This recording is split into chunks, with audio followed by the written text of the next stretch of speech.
మొన్నటిదాకా నడి ఎండల కూడా చెడగొట్టు వానలు పడి అన్నదాతలను నాగం చేసినాయి.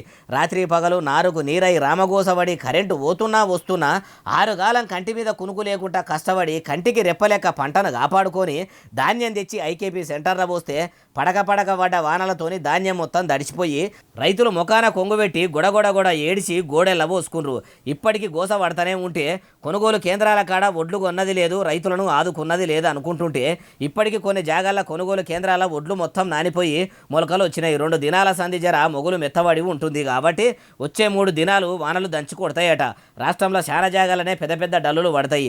గాలి దుమారం పెట్టి ఆగమాగం చందన చేసేటట్టే ఉన్నదట. అయ్యా అధికారులారా, ఒదిక్కు మొన్నటి వానలకే ఒడ్లు మొత్తం నానిపోయి మొలకలు వస్తున్నాయని రైతులు మొత్తుకుంటుర్రు.